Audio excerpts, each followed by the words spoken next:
હું કેવા રોયમાં ભાઈ આપણે પાટણ નહીં જવું, ચમ મફુ કાકા ને ભેગું થવા નહીં જવું. જવું હો આપણે બધાને જવાનું હો, ગાડી લઈને હો ને આપણે જઈએ હેડો ને. એક દાદ જઈએ હો, ચાલ નથી જ્યાં જઈએ ત્યાં પણ એક દાદ જઈએ. એમને ભેગું મોટા થવા મોટા જીવ તો જોઈ આવીએ. જવું જ છે એમ. હે.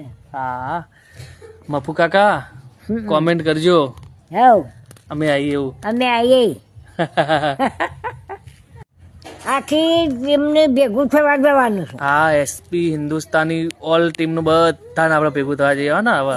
હવ હા હિન્દુસ્તાની બધાને આપણે ભેગો થવા જવું છે. હા બરોબર મિત્રો, ક્યાં જાવ છો? એસબી હિન્દુસ્તાન ના વિડીયો જોયા છે ને આ ભાઈ ક્યાંથી આવી ગયો? પરંતુ એક જ મિનિટ ભાઈ, હું તમને આ વિડીયો જોયા પછી ભાઈ એસબી હિન્દુસ્તાની તરફનો તમારો રવૈયો છે ને એકદમ બદલી દેવાનો છું. કારણ કે મિત્રો એસબી હિન્દુસ્તાન ના વિડીયો જોશો ત્યાંની અંદર તમને ફમતા કાકાના, વાઘુબાના, હરિબાના ફેન જોવા મળશે. પરંતુ આજે તમને ભાઈ આપણા મફુ કાકાનો એવો ફેન બતાવવાનો છું જે ભાઈ 70+ ઉપર છે. એ દાદીમાં છે જેને અત્યારે રાણીમાં તરીકે ઓળખે છે બધા લોકો, અને વિડીયો સોશિયલ મીડિયામાં ખૂબ વાયરલ થયો છે. ખરેખર આ દાદીમાનો વિડીયો બતાવશો ને એટલે તમે પણ ઇમોશનલ થઈ ગયા છો અને ભાઈ કહેશો કે વાહ ભાઈ વાહ, શું એસબી હિન્દુસ્તાની, શું આપણા મફુ કાકા, શું ફમતા કાકા પ્રેમ કમાયો છે. કારણ કે મિત્રો વિડીયો તો ઘણા બધા લોકો બનાવે છે પરંતુ આવો પ્રેમ નથી કમાતા. કારણ કે મિત્રો જે આપણા ફમતા કાકા છે એને કોણ ફેન હોય છે કે મોટા યુવાનો હોય કે ગેંગસ્ટર એવા હોય, વાઘુબાના કોણ એવી ટાઈપના હોય, પરંતુ મફુ કાકાના કેવા હોય, ઘણા લોકો ફેન હોય છે. ભાઈ મોટા આજકાલના યુવાનો મોબાઈલ જોવે ને એ એમના ફેન હોય છે. પરંતુ મેં ઘણી જગ્યાએ જોયું છે મારા અનુભવ પ્રમાણે, અને અત્યારે વિડીયો પણ સોશિયલ મીડિયામાં વાયરલ થઈ ગયો છે. તો ભાઈ મફુ કાકા છે ને એને ભાઈ ઘણા લોકો વધારે પસંદ કરતા હોય છે. એનો મતલબ કે એસબી હિન્દુસ્તાન નાનાથી કરીને છેક 70-80 વર્ષના લોકો પણ એમના વિડીયો જોવે છે અને એન્જોય કરે છે આજના સમયની અંદર. તો ખરેખર એસબી હિન્દુસ્તાની માટે પ્રાઉડ કહેવાય ને. હું તમને આખો વિડીયો બતાવું છું અને જેટલા પણ લોકો એસબી હિન્દુસ્તાનીને ઓળખતા હોય કોઈના કોઈ કેરેક્ટરને, અને તમે ક્યાં ઓળખો છો કોમેન્ટમાં અવશ્ય જણાવજો. તમારું નામ ને ગામ પણ લખી દેજો જેથી કરીને આવનારા વિડીયોની અંદર હું તમારું નામ ને ગામ પણ બોલી શકું. અને થોડોક પ્રોબ્લેમ આવી રહ્યો છે વિડીયો બનાવવામાં, એટલે થોડોક લેટ થઈ રહ્યું છે. આઈ એમ સોરી, બટ ટૂંક સમયમાં તમારી સમક્ષ હું રજૂ કરીશ એ વિડીયો જે નામ વાળો છે.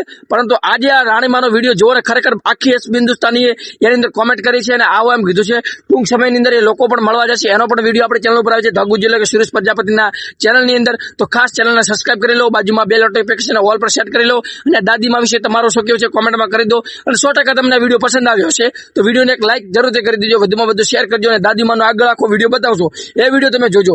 ભાઈ અત્યારના લોકો છે ને વિડીયો બનાવે છે ને તો 99 જો તમે કોઈ ક્રિએટર વિડીયો બનાવવા માંગતો હોય તો તમે આ નંબર ઉપર કોન્ટેક્ટ કરશો. મારા બાયોમાં નંબર આપેલો છે, અહીંયા જઈને તમે જોઈ શકો છો.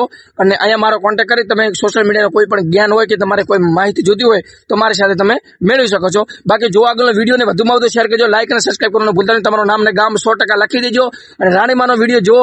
અને ભાઈ એસબી હિન્દુસ્તાને ખરેખર પ્રેમ કમાયો છે. ભાઈ મારે ઘણું બધું કેવું છે, પણ હવે આવનારા વિડીયોમાં નેક્સ્ટ ટાઈમમાં ઘણું બધું કહીશ. 10-15 મિનિટનો વિડીયો બનાવીશ, પણ અત્યારે આજના વિડીયોમાં આટલું જ. મળીશું નવા વિડીયો સાથે. ત્યાં સુધી જોવા રાણીમાનો વિડીયો જે મફુ કાકા પ્રત્યે કેટલો પ્રેમ વરસાવી રહ્યા છે, મળવા માટે કેટલા આતુર છે એ વિડીયો જુઓ. હું કેવા રોયમાં ભાઈ આપણે પાટણ નહીં જવું, ચમ મફુ કાકા ને ભેગું થવા નહીં જવું. જવું હો આપણે બધાને જવાનું હો, ગાડી લઈને હો ને આપણે જઈએ હેડો ને. એક દાદ જઈએ હો, ચાલ નથી જ્યાં જઈએ ત્યાં પણ એક દાદ જઈએ. એમને ભેગું મોટા થવા મોટા જીવ તો જોઈ આવીએ. જવું જ છે એમ. હે. હા મફુ કાકા કોમેન્ટ કરજો, હવ અમે આવીએ એવું. અમે આવીએ. આખી એમને ભેગું થવા જવાનું છે. હા એસપી હિન્દુસ્તાની ઓલ ટીમનું બધાને આપણે ભેગું થવા જઈએ હો ને હવે. હવ હા હિન્દુસ્તાની બધાને આપણે ભેગો થવા જવું છે. હા હા.